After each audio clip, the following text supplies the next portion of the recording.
Welcome into a brand new segment. We're calling it Wild Encounters. We're going to be here at Riverbanks Zoo every week showing you behind the scenes of cool animals. We're going to be showing you off new exhibits, all sorts of things, give a little education for adults and kids on these amazing animals. We decided to go seniority first with these Galapagos tortoises that can live for a really long time, but we have a whole range of age right here and family. Tell us about these tortoises. Well, these two adult tortoises right here that we see actually came in the country in 1928 as adult animals, so we really don't know how old they are. They could easily be, well, they're well over 100, we know that, but they could easily be 150, maybe even 200 years. We don't know how long these animals live.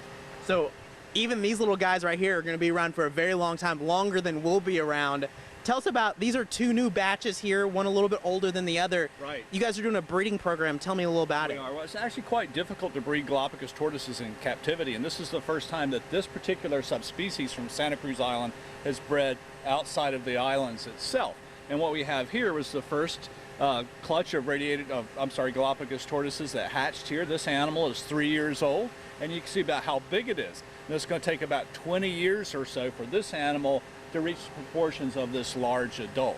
And they keep growing throughout their life. So very big animals like this one weigh 650 pounds. Oh, wow. To put that in perspective, that's bigger than our lions, our tigers, our bears. So obviously these are big animals.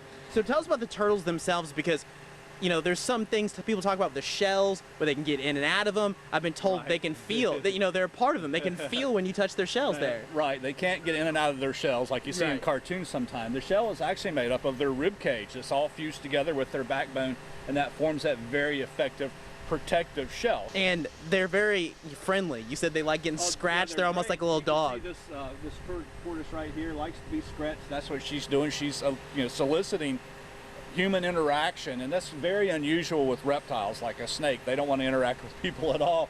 But tortoises like this, they seek out interaction with people. They're very much like dogs. They get jealous if, I spend too much time petting this animal, this guy's going to get mad and come over here and demand attention. And so don't worry, I got you right here. And to us, that means they're also very intelligent for a reptile. When they seek out human contact and want to interact, to us, that's a sign of intelligence. And you can just see how wonderful these guys are. This is the face of E.T., by the way. If you ever saw that movie, they patterned the face of E.T. over from the face of a Galapagos tortoise. So, very famous E.T. model right here. Right. Very old animal. It lives a long time, but it's also very cool, very intelligent. You want to come down here to Riverbanks Zoo and keep watching here on Wild Encounters. We're going to give you cool interactions like this every single week.